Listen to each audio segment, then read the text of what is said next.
की। भारत माता की। नमस्कार। केम छो?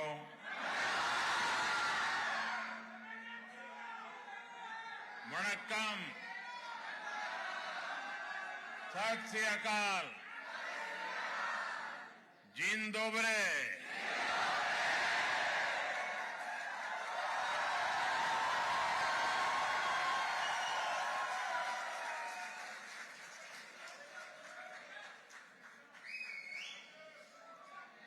ये नजारा वाकई अद्भुत है और आपका ये उत्साह भी अद्भुत है।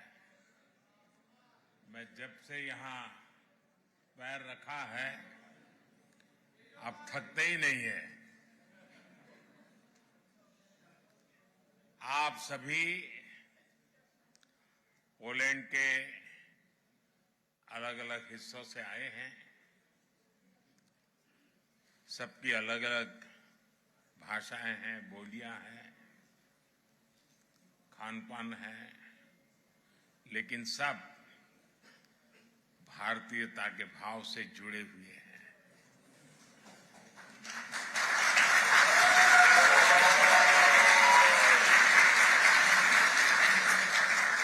आपने यहां इतना शानदार स्वागत किया है। मैं आप सभी का, पोलैंड की जनता का इस स्वागत के लिए बहुत आभारी हूं।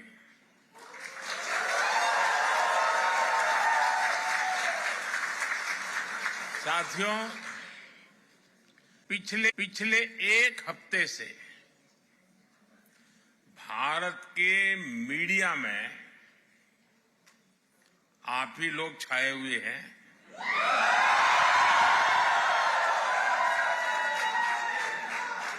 पोलैंड के लोगों की खूब चर्चा हो रही है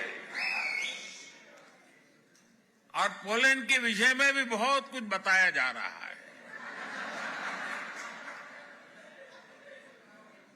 और एक हेडलाइन और भी चल रही है और मीडिया में बताया जा रहा है कि 45 साल बाद भारत का कोई प्रधानमंत्री पोलैंड आया है।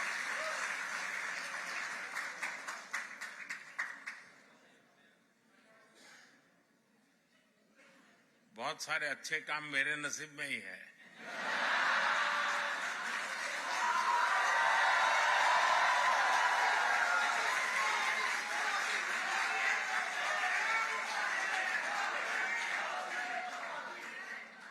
कुछ महीने ही पहले मैं ऑस्ट्रिया गया था। वहां भी 4 दशक बाद भारत का कोई प्रधानमंत्री वहां पहुंचा था।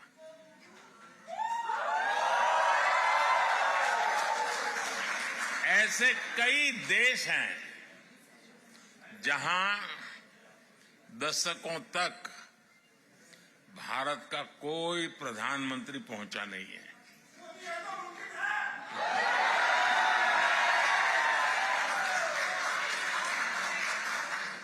लेकिन अब परिस्थितियां दूसरी है। दशकों तक भारत की नीति थी कि सारे देशों से समान दूरी बनाए रखो। आज के भारत की नीति है सारे देशों से समान रूप से नजदीकी बनाओ।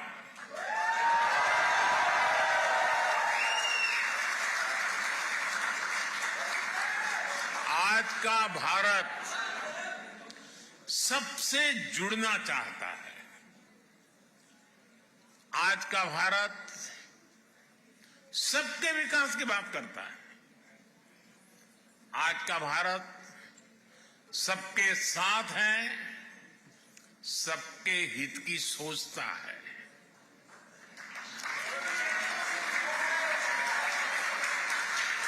हमें गर्व है कि आज दुनिया भारत को विश्व बंधु के रूप में सम्मान दे रही है।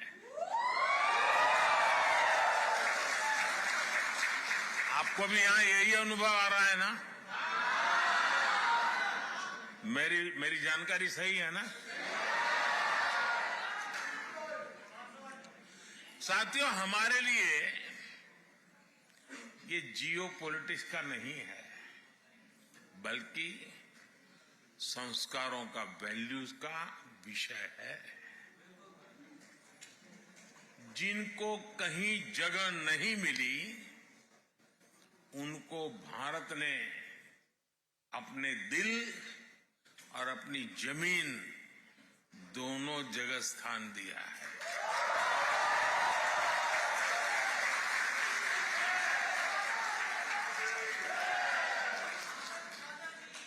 ये हमारी विरासत है, जिस पर हर भारतीय गर्व करता है।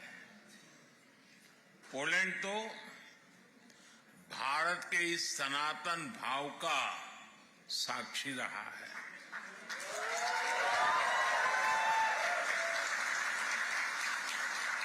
हमारे जाम साहब को आज भी पोलैंड में हर कोई दोबरे यानी गुड महाराजा के नाम से जानता है।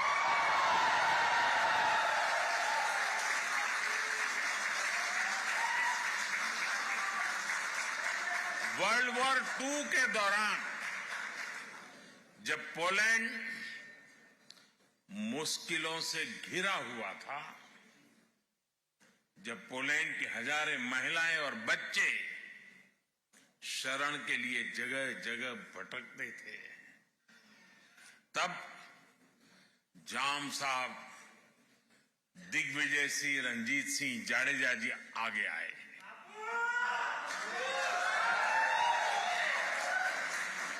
उन्होंने पुलिस महिलाओं और बच्चों के लिए एक विशेष कैंप बनवाया था। जाम साहब ने कैंप के पुलिस बच्चों को कहा था, जैसे नवानगर के लोग मुझे बापू कहते हैं, वैसे ही मैं आपका भी बापू हूं। साथियों, मेरा तो जाम साहब के परिवार से काफी मिलना जुलना रहा है। मुझ पर उनका अपार स्नेह रहा है। कुछ महीने पहले भी मैं वर्तमान जाम साहब से मिलने गया था। उनके कमरे में पोलैंड से जुड़ी एक तस्वीर आज भी है, और मुझे ये देखकर अच्छा लगता है कि जाम साहब के बनाए रास्ते को पोलैंड ने आज भी जीवंत रखा है।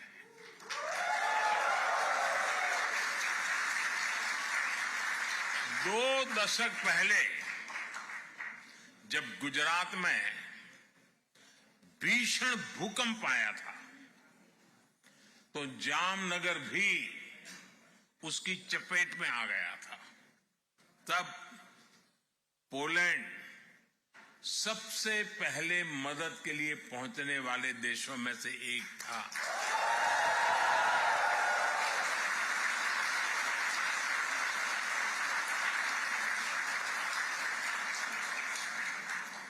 यहां पोलैंड में भी लोगों ने जाम साहब और उनके परिवार को भरपूर सम्मान दिया है।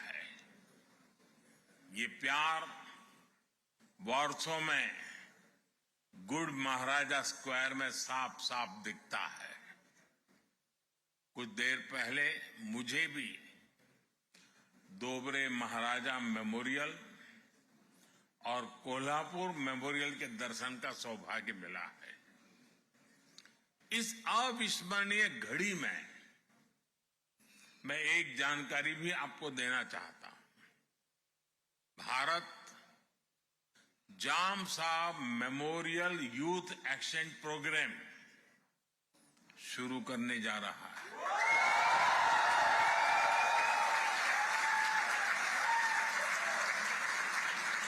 इसके तहत भारत 20 पोलिश युवाओं को हर साल भारत आने के लिए आमंत्रित करेगा।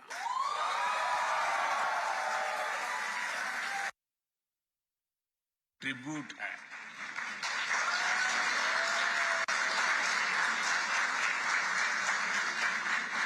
महाराष्ट्राच्या नागरिकांच्या आणि मराठी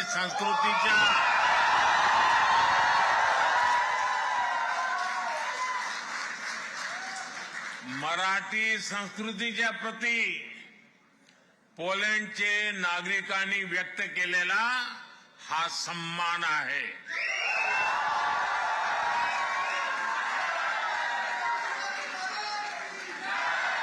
मराठी संस्कृतीत मानव धर्म आचरणाला सर्वात अधिक प्राधान्य आहे।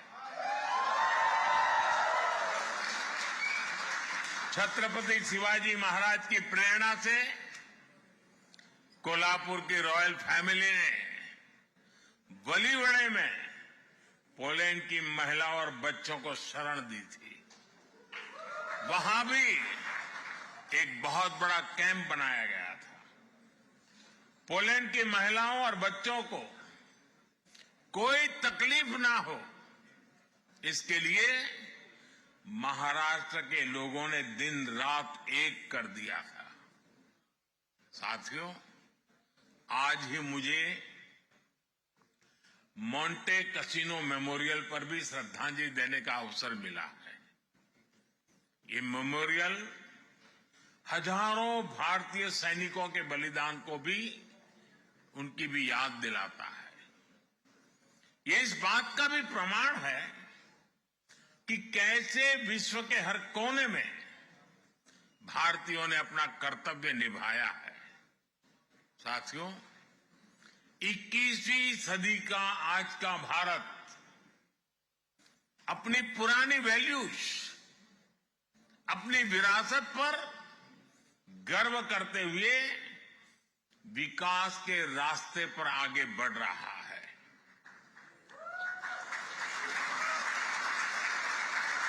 आज दुनिया भारत को उन खूबियों के कारण जानती है जिसे भारतीयों ने सारी दुनिया के सामने साबित करके दिखाया है। हम भारतीयों को एफर्ट्स, एक्सीलेंस और एम्पैथी के लिए जाना जाता है।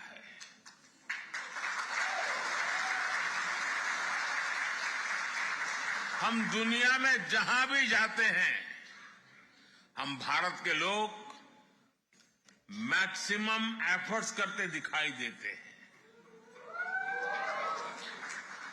एंटरप्रेन्योरशिप हो, केयर गिवर्स हो या हमारा सर्विस सेक्टर हो, भारतीय अपने एफर्ट से अपना और अपने देश का नाम रोशन कर रहे हैं। ये मैं आपकी बात बता रहा हूं।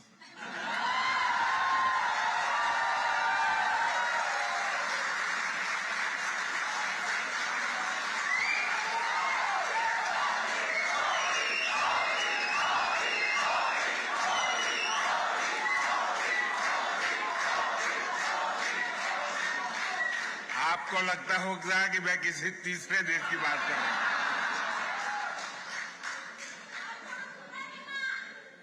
पूरी दुनिया में भारतीय एक्सीलेंस के लिए भी पहचाने जाते हैं।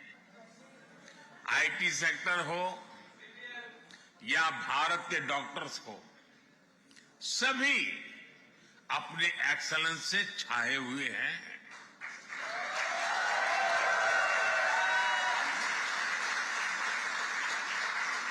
और कितना बड़ा ग्रुप तो मेरे सामने ही मौजूद है।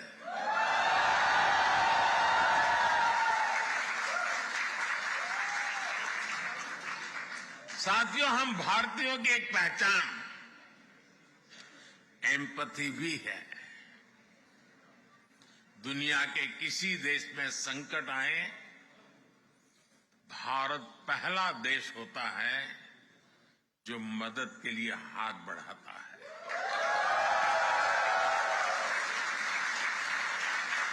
कोविड आया, 100 साल की सबसे बड़ी आपदा आई, तो भारत ने कहा ह्यूमैनिटी फर्स्ट। हमने दुनिया के 150 से ज्यादा देशों को दवाइयां और वैक्सीन भेजी। दुनिया में कहीं भी भूकंप आता है, कोई प्राकृतिक आपदा आती है, भारत का एक ही मंत्र है, ह्यूमैनिटी फर्स्ट। कहीं युद्ध हो तो भारत कहता है ह्यूमैनिटी, और इसी भाव से भारत दुनिया भर के नागरिकों की मदद करता है। भारत हमेशा फर्स्ट रिस्पॉन्डर के रूप में सामने आता है। साथियों, भारत बुद्ध की विरासत वाली धरती है।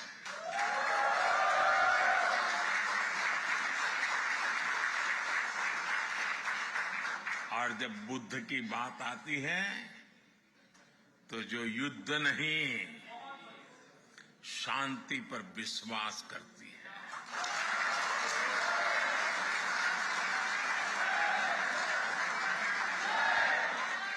और इसलिए भारत इस रीजन में भी स्थायी शांति का एक बड़ा पैरोकार है।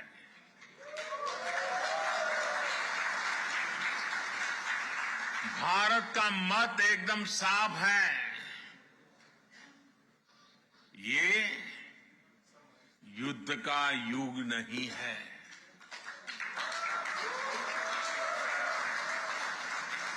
ये उन चुनौतियों से निपटने के लिए एकजुट होने का समय है, जिनसे मानवता को सबसे बड़े खतरे हैं। इसलिए भारत डिप्लोमेसी और डायलॉग पर बल दे रहा है। साथियों, जिस प्रकार आपने यूक्रेन में फंसे हमारे बच्चों की मदद की, वो भी हम सभी ने देखा है।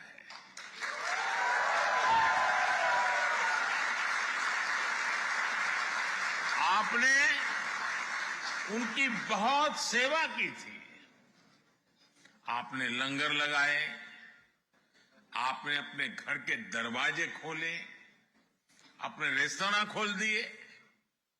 पोलैंड की सरकार ने तो वीजा जैसे बंधनों को भी हमारे स्टूडेंट्स के लिए हटा दिया था।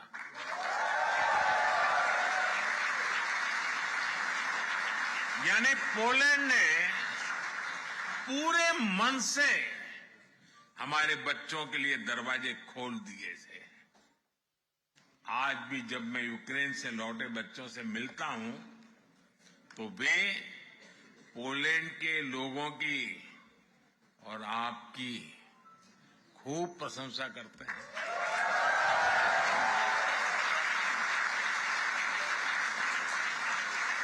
और इसलिए आज मैं यहां 140 करोड़ भारतीयों की तरफ से आप सभी का, पोलैंड के लोगों का अभिनंदन करता हूं। मैं आपको सैल्यूट करता हूं।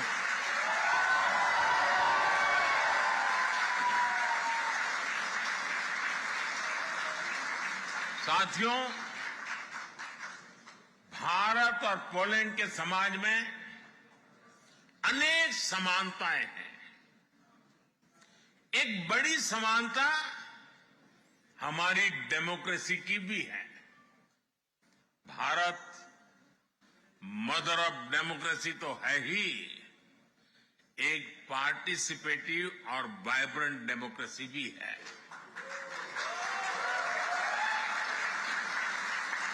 भारत के लोगों का डेमोक्रेसी पर अटूट भरोसा है। ये भरोसा हमने हाल के चुनावों में भी देखा है।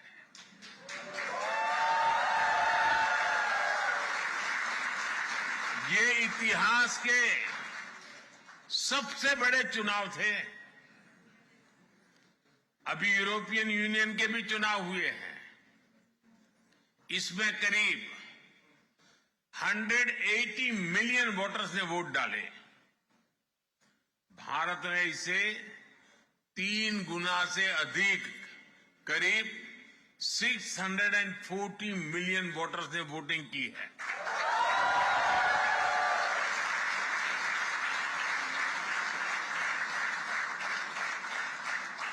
भारत के इन चुनावों में हजारों पॉलिटिकल पार्टी ने हिस्सा लिया।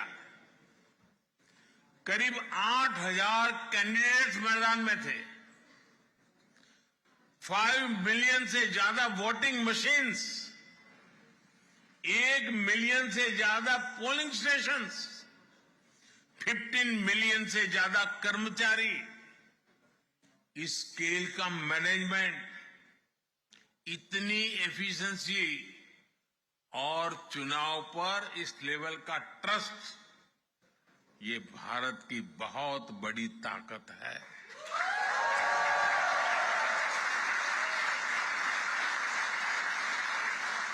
दुनिया को ये लोग जब ये आंकड़े सुनते हैं ना, तो उनको चक्कर आ जाता है।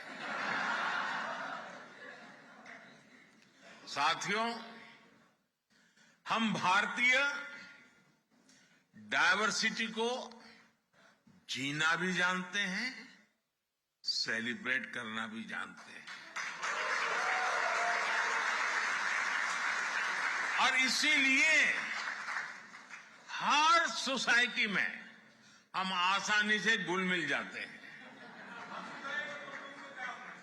पोलैंड में तो भारत के बारे में जानने, समझने और पढ़ने की एक पुरानी परंपरा रही है। ये हमें यहां की यूनिवर्सिटीज में भी देखने को मिलता है। आप में से काफी लोग वॉर्सो यूनिवर्सिटी की मेन लाइब्रेरी में गए होंगे। वहां भगवद गीता के, उपनिषदों के आदर्श वाक्य हम सबका स्वागत करते हैं।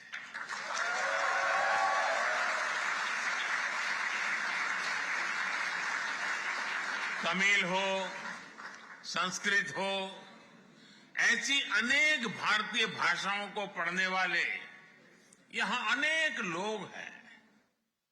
यहां की बेहतरीन यूनिवर्सिटीज में इंडिया स्टडीज से जुड़ी चेयर्स है। पोलैंड और भारतीयों का एक कनेक्ट कबड्डी से भी है।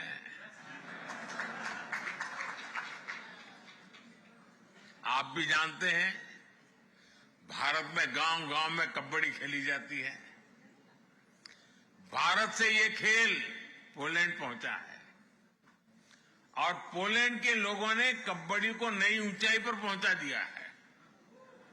पोलैंड लगातार 2 सालों तक यूरोपियन कबड्डी चैंपियन रहा है।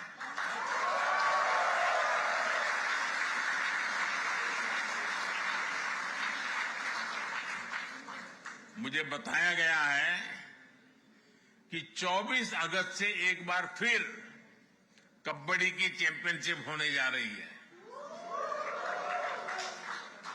और पहली बार पोलैंड इसकी मेजबानी कर रहा है।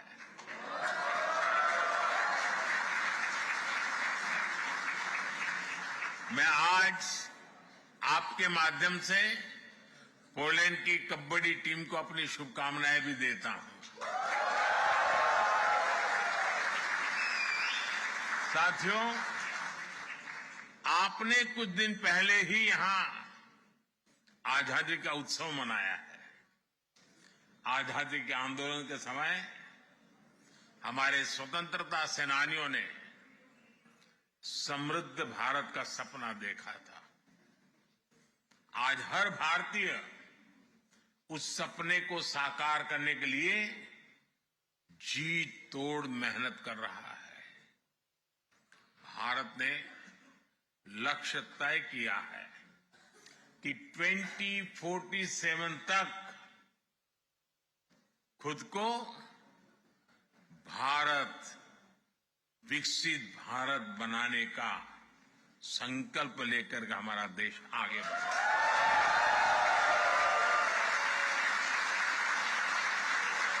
इसलिए आज का भारत अभूतपूर्व स्केल, स्पीड और सॉल्यूशंस पर काम कर रहा है। भारत में किस स्केल और स्पीड पर आज परिवर्तन आ रहा है, ये सुनकर आपको भी गर्व होगा। सुनाऊं?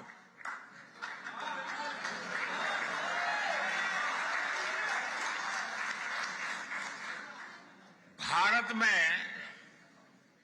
पिछले 10 साल में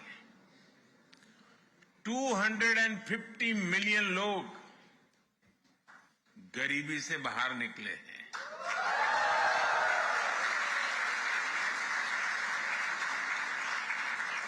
और 250 मिलियन मतलब ये संख्या फ्रांस, जर्मनी और यूके की टोटल पॉपुलेशन से भी ज्यादा है।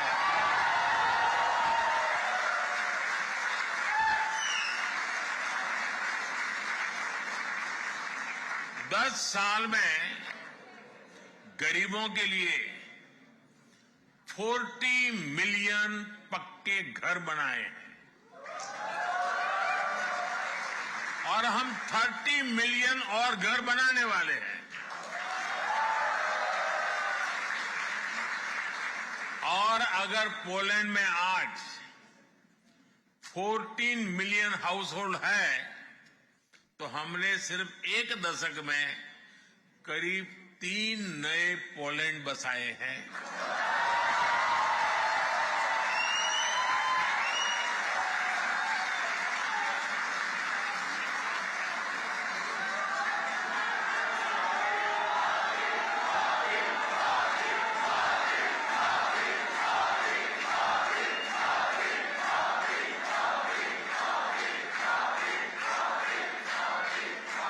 फाइनेंशियल इंक्लूजन को तो हम नेक्स्ट लेवल पर ले गए हैं। 10 साल में भारत में 500 मिलियन जनधन बैंक अकाउंट्स खुलवाए हैं। ये संख्या पूरे यूरोपियन यूनियन की पॉपुलेशन से ज्यादा है।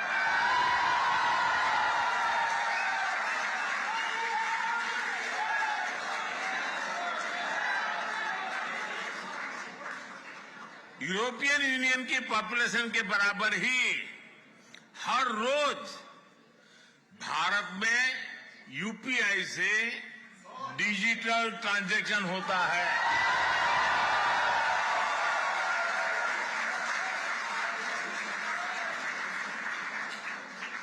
यूरोपियन यूनियन की कुल आबादी से ज्यादा भारतीयों को सरकार 5 लाख रुपए का फ्री हेल्थ इंश्योरेंस देती है।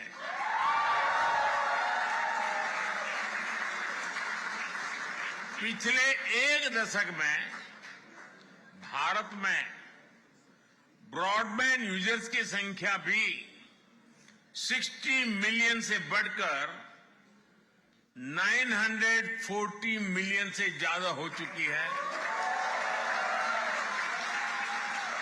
यानी यूरोप और यूएसए की पॉपुलेशन को मिला दे, करीब उतने लोग आज भारत में ब्रॉडबैंड का यूज करते हैं। बीते दशक में करीब 7 lakh kilometre 7 lakh kilometre optical fibre बिछाया गया है। ये हमारी पृथ्वी के चारों ओर 70 बार चक्कर लगाने जितना है।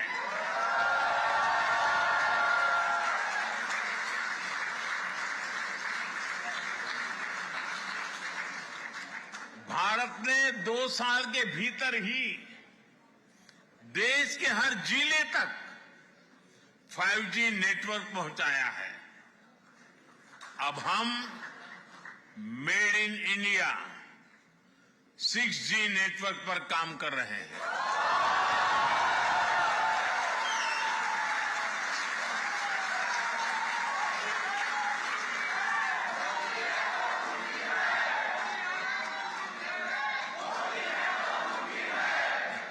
साथियों, भारत की ट्रांसफॉर्मेशन की ये स्केल पब्लिक ट्रांसपोर्ट में भी दिखती है। 2014 में भारत के 5 शहरों में ऑपरेशनल मेट्रो थी। आज 20 शहरों में ऑपरेशनल मेट्रो है।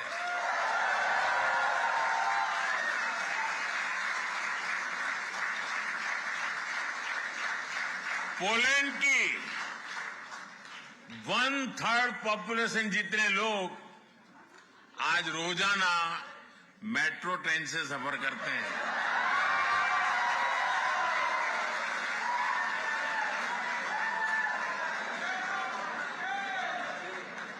साथियों, भारत जो भी करता है वो नया रिकॉर्ड बन जाता है, इतिहास रच जाता है।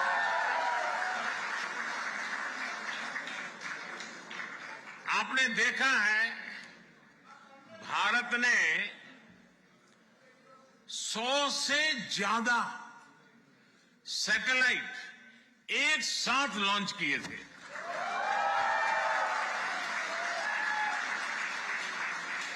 ये भी अपने आप में एक रिकॉर्ड है। अभी 2 दिन बाद 23 अगस्त को ही नेशनल स्पेस डे है। आप भी जानते हैं, याद है ना? क्या याद है?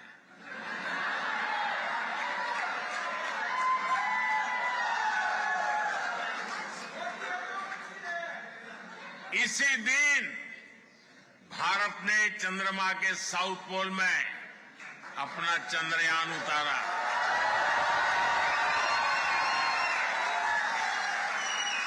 जहां कोई देश नहीं पहुंच पाया, वहां भारत पहुंचा है और उस स्थान का नाम है,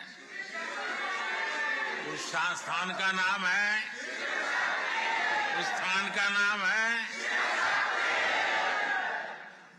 भारत। दुनिया का तीसरा बड़ा स्टार्टअप इकोसिस्टम है। साथियों, दुनिया की आबादी में भारत का हिस्सा करीब 16-17% रहा है, लेकिन आबादी के लिहाज से ग्लोबल ग्रोथ में भारत की हिस्सेदारी पहले उतनी नहीं थी। अब स्थितियां तेजी से बदल रही है। साल 2023 में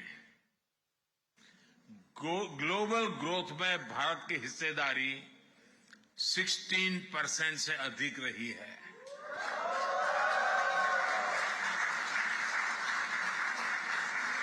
आज दुनिया की हर एजेंसी, हर संस्था भारत के शानदार फ्यूचर की भविष्यवाणी कर रही है। और ये एस्ट्रोलॉजर नहीं है, ये आंकड़ों के हिसाब से हिसाब लगाते हैं, जमीनी हकीकतों के आधार पर हिसाब लगाते हैं। अब भारत दुनिया की तीसरी बड़ी इकोनॉमी बनने से ज्यादा दूर नहीं है।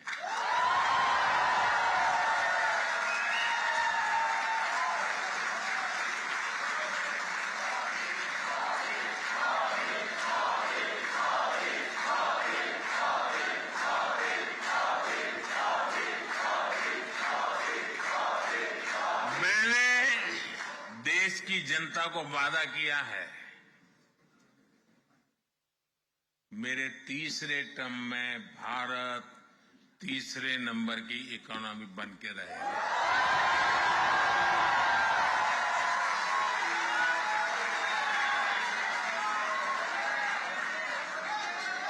आने वाले वर्षों में दुनिया भारत का जबरदस्त आर्थिक उभार देखने जा रही है। नेस्कॉम का अनुमान है कि अपने डिजिटल इंफ्रास्ट्रक्चर के कारण भारत इस दशक के अंत तक $1 ट्रिलियन की इकोनॉमी बन जाएगा।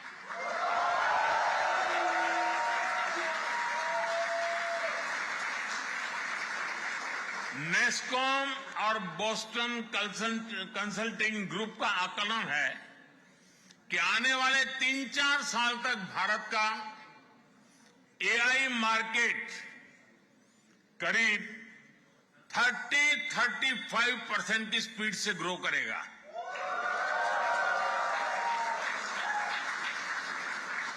यानी भारत को लेकर एक अभूतपूर्व पॉजिटिविटी चारों तरफ नजर आ रही है।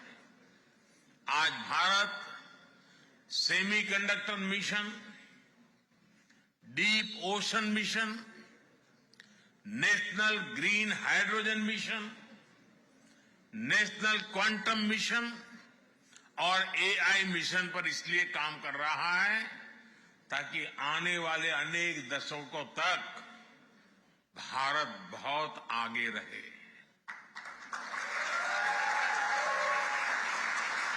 भारत आने वाले कुछ वर्षों में अपना स्पेस स्टेशन स्थापित करने की भी तैयारी कर रहा है और वो दिन दूर नहीं जब आप भारत के एस्ट्रोनॉट्स को मेड इन इंडिया गगनयान,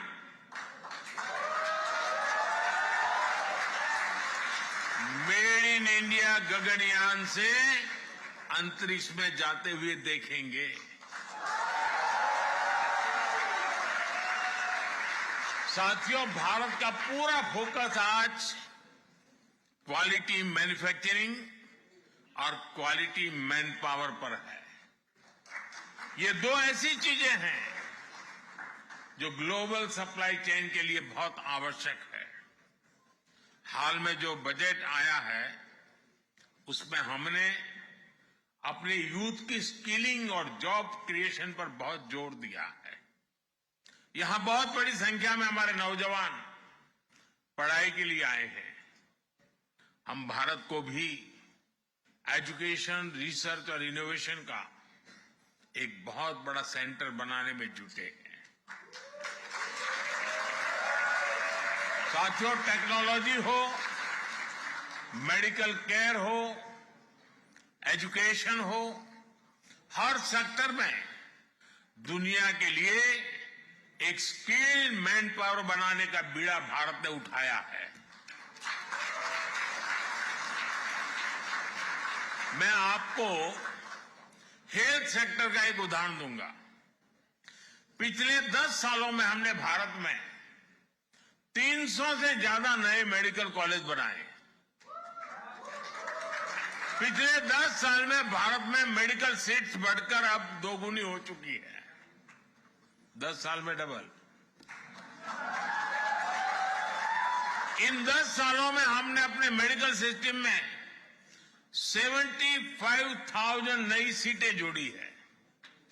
अब आने वाले 5 सालों में हम मेडिकल की 75,000 नई सीटें और जोड़ने का लक्ष्य लेकर चल रहे हैं।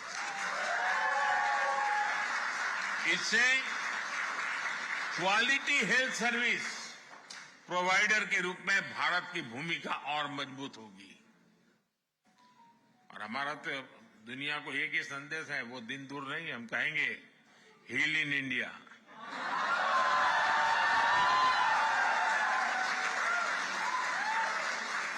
अभी हम तैयारी कर रहे हैं। साथियों, इनोवेशन और यूथ भारत और पोलैंड दोनों के देशों के विकास के ऊर्जा देने वाले हैं।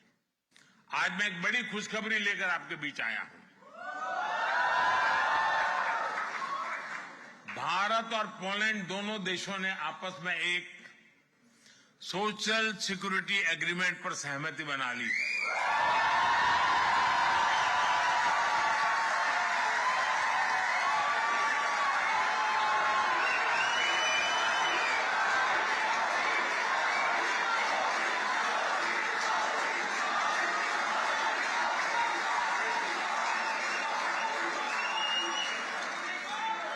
जिसका लाभ आप जैसे सब साथियों को होने वाला है।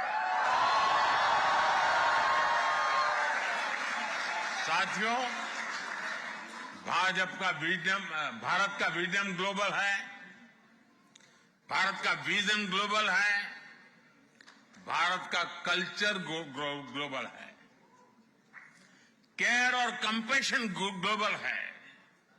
हमारे पूर्वजों ने हमें वसुधैव कुटुंबकम का मंत्र दिया। हमने पूरी दुनिया को एक परिवार माना है और यही आज के भारत के नीति और निर्णयों में नजर आता है। G20 के समय भारत ने आह्वान किया, वन अर्थ, वन फैमिली और वन फ्यूचर। इसी भावना में 21वीं सदी की दुनिया के बेहतर भविष्य की गारंटी है।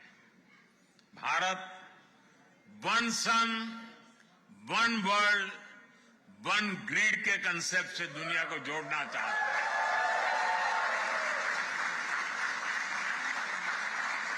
ये भारत ही है जो वन अर्थ, वन हेल्थ को स्वस्थ दुनिया की गारंटी मानता है। वन हेल्थ यानी होलिस्टिक वेलबीइंग पर हमारा फोकस होना चाहिए, जिसमें हमारे एनिमल्स हो, पेड़ पौधे भी हो, सबकी हेल्थ पर ध्यान दिया जाए। आज जिस तरह की स्थितियां हम देख रहे हैं, उसमें वन हेल्थ का सिद्धांत और जरूरी हो गया है। भारत ने मिशन लाइफ यानी लाइफस्टाइल फॉर एनवायरनमेंट का एक मॉडल पूरी दुनिया को दिया है। आपने भारत में चल रहे एक बड़े अभियान के बारे में भी जरूर सुना होगा। ये अभियान है एक पेड़ मां के नाम।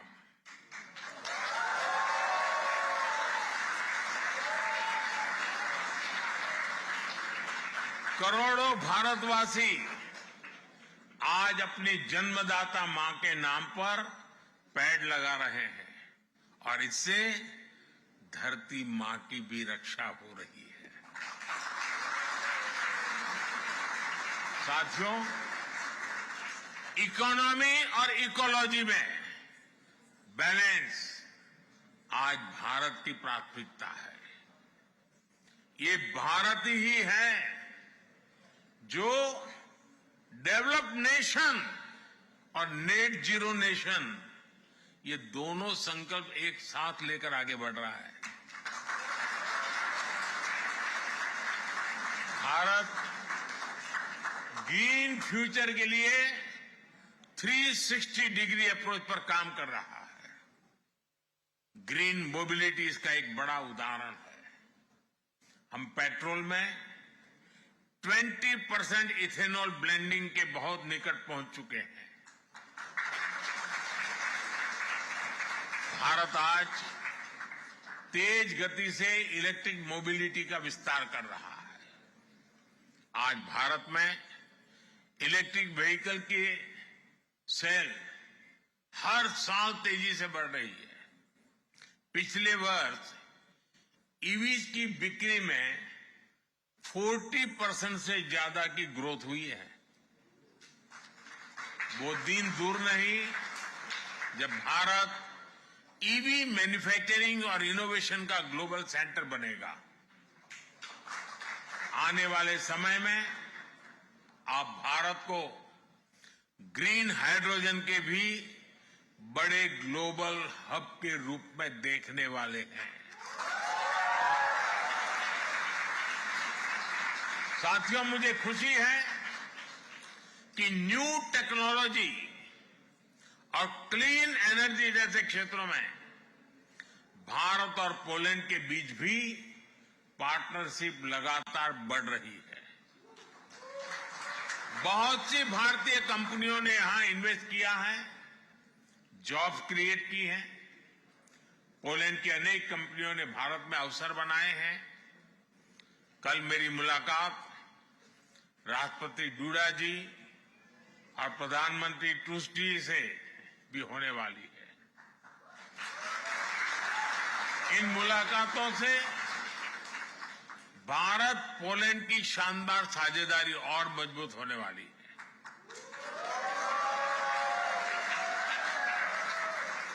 प्रधानमंत्री टूस्क तो भारत के बहुत अच्छे मित्र हैं।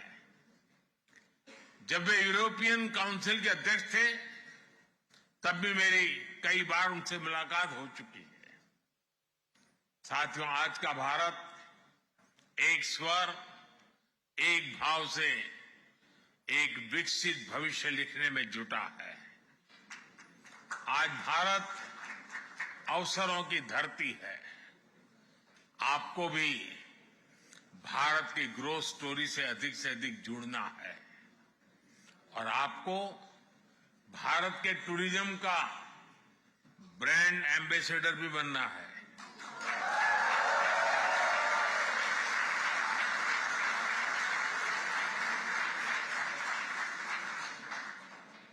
मतलब क्या करेंगे? सोशल मीडिया पे खुद की तस्वीर लगा करके रखेंगे, ताजमहल के सामने बैठेंगे। ब्रांड एम्बेसडर का मतलब है कि आपको हर वर्ष हर एक को कम से कम 5 पुलिस परिवारों को भारत देखने के लिए भेजना है।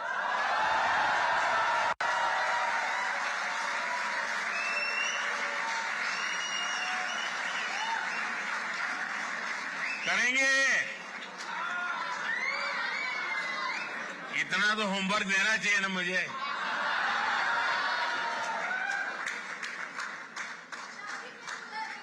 आपका हर प्रयास आपके भारत को विकसित भारत बनाने में मदद करेगा।